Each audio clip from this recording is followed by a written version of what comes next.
Deus abençoe a todos nesta terça-feira, dia 16 de junho. Estamos aqui prontos para mais este dia, né? Aproveitar esta oportunidade que Deus nos dá de nos aproximarmos dele, de vivermos esta maravilhosa experiência. Todos os dias, Deus está dando a chance, a oportunidade de fazermos aquilo que é correto, de nos aproximarmos dele, e eu espero que as Escrituras que eu estarei lendo agora com vocês aqui te ajudem a fazer isto, a se aproximar deste tão maravilhoso Deus que nós temos. Amém? Vamos então para a Escritura em Atos capítulo 5, versículos 1 ao versículo 5, para você entender e ver como você não esconde nada de Deus. Não há como se esconder algo de Deus. A Escritura diz: mas um certo varão chamado Ananias, com Safira, sua mulher, vendeu uma propriedade e reteve parte do preço, sabendo-o também sua mulher. E levando uma parte, a depositou aos pés dos apóstolos. Disse então Pedro: Ananias, por que encheu Satanás o teu coração?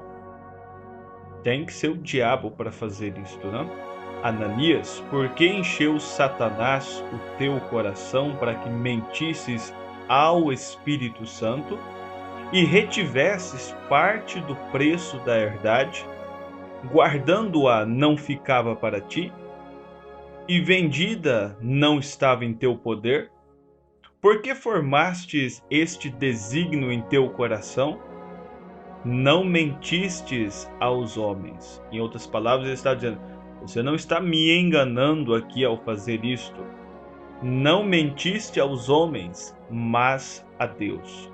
E Ananias, ouvindo estas palavras, caiu e expirou. E um grande temor veio sobre todos os que isto ouviram.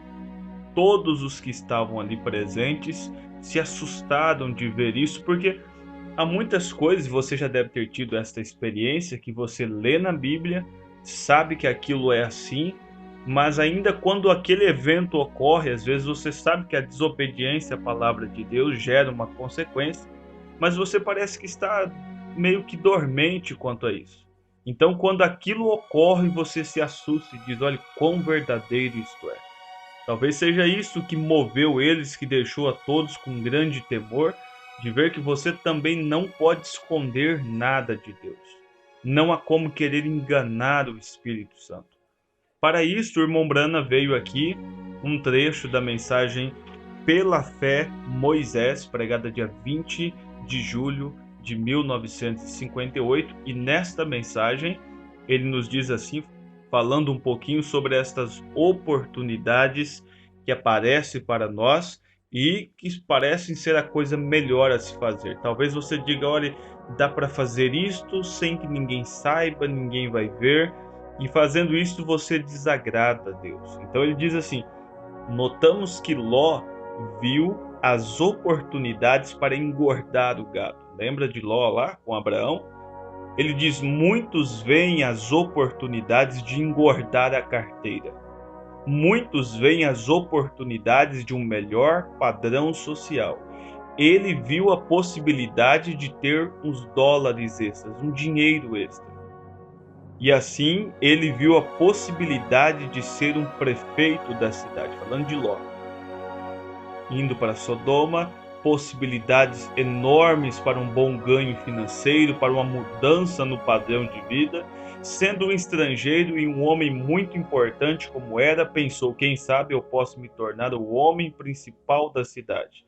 Ele viu as possibilidades, pois estavam diante dele. Contudo, ele não viu o fogo que estava para cair e destruir a terra. Viu ali de imediato, pensou apenas num lado da história, viu somente as coisas boas que podiam ocorrer, mas não vigiou o outro lado. Não imaginou o que aquela mudança causaria para a sua família. O que esconder, o que essa possibilidade tão boa faria com a sua família. Contudo, ele não viu o fogo que estava para cair e destruir a terra. Ele não se reconciliou, pois a terra estava cheia de pecado e Deus tinha que destruí-la. E hoje as pessoas tentam se reconciliar. Eu digo, vocês são cristãos? Eles dizem, sou americano. E isso não tem mais nada a ver com isso, do que tentam dizer a um corvo que ele é um sapo. Não faz sentido algum ligar a uma nação a uma questão de fé, isso não tem sentido, não tem nada a ver. Ela vai ser destruída porque Deus é justo. E se a América sobreviver com seus pecados, o justo e soberano e santo Deus terá o dever de ressuscitar Sodoma e Gomorra e pedir desculpas por queimá-los por causa de seus pecados, se ele nos deixar sobreviver com isto que temos aqui agora. Por que que há uma sentença de que a terra terminará aqui sendo queimada, purificada? Porque se ele fez isto lá no princípio, e ele como um Deus justo, ele tem que fazer isto novamente. A hora que essa taça da ira se encher, a hora que isto completar o quadro, a hora que os últimos que ainda estão aí vagando pelo mundo, que não aceitaram a Cristo, a hora que os últimos aceitarem, e chegarem à presença de Deus e renderem suas vidas a Deus, você vai ver que então ele vai repetir esses quadros bíblicos novamente aqui na Terra. Uma maneira para ficar mais fácil de entendermos. Se ele te permitisse chegar ao céu com as suas obras injustas, fazendo coisas que sabe que não deveria, escondendo, né? Falando aqui de Ananias e Safira, que é a nossa leitura, escondendo às vezes a oferta, o dízimo, escondendo às vezes algo a mais aí da sua vida. Eu estou citando isso por causa da escritura que lemos. Ele diz assim, se ele te permitisse chegar ao céu com as suas obras injustas, ele teria que ressuscitar Ananias e Safira e dar-lhes uma outra oportunidade. Porque isso que eles fizeram custou a vida deles. Tentar enganar Deus, tentar mentir para o Espírito Santo, como lemos aqui que ele fez.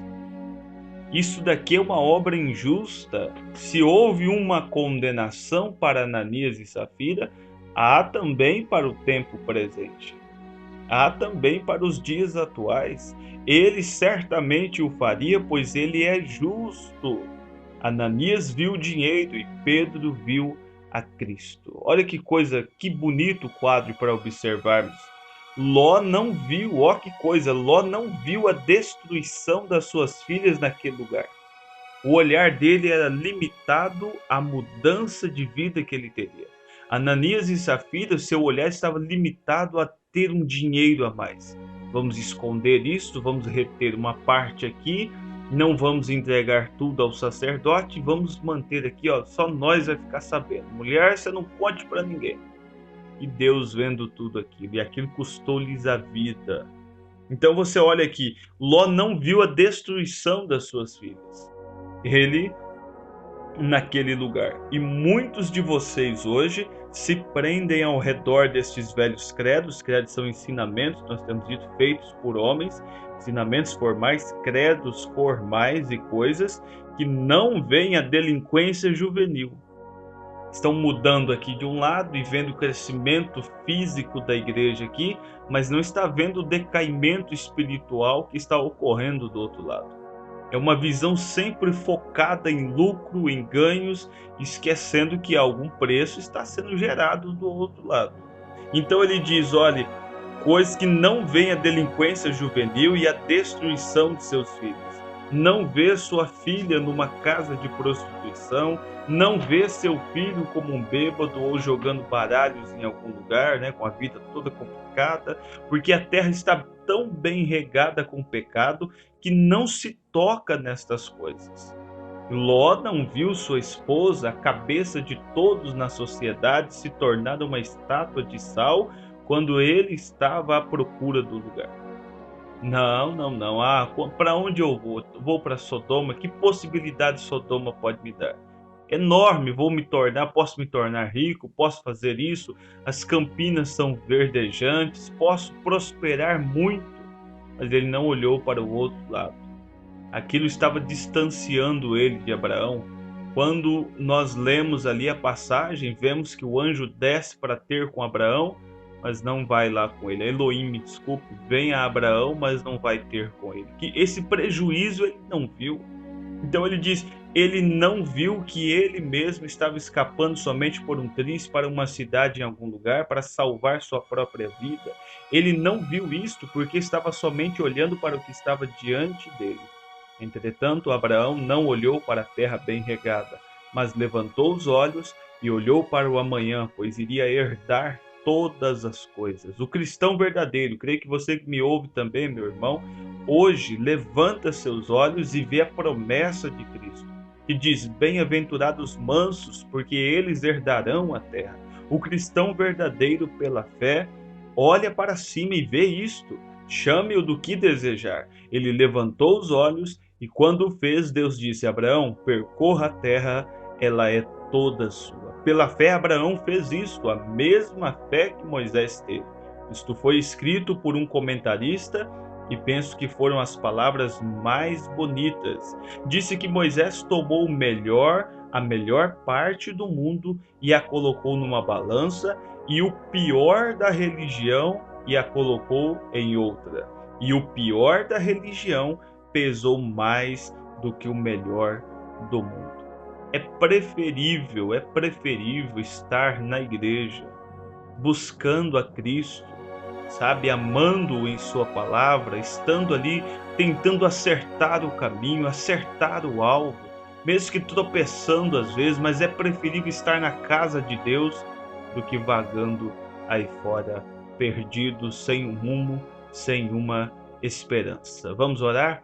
Querido Deus, Senhor, pedimos que Tu faças essa terça-feira ser especial, Senhor, para todos, ó Deus, que ouvem nesse instante este devocional. Que bênçãos do céu desçam sobre seus lares e que quando as oportunidades grandiosas surgirem diante deles, eles possam também pesar, Deus, os prós e os contras e procurar achar nisto aonde o Senhor está, qual é a Tua vontade para aquele momento, qual é, ó Deus, o que o Senhor tem para eles naquela hora. Às vezes as oportunidades tão boas aparecem, mas elas não vêm do céu. Não é o Senhor dando. E se o Senhor não nos der, Pai, não queremos nada. Queremos que o Senhor abra o caminho. Queremos que o Senhor abra as portas.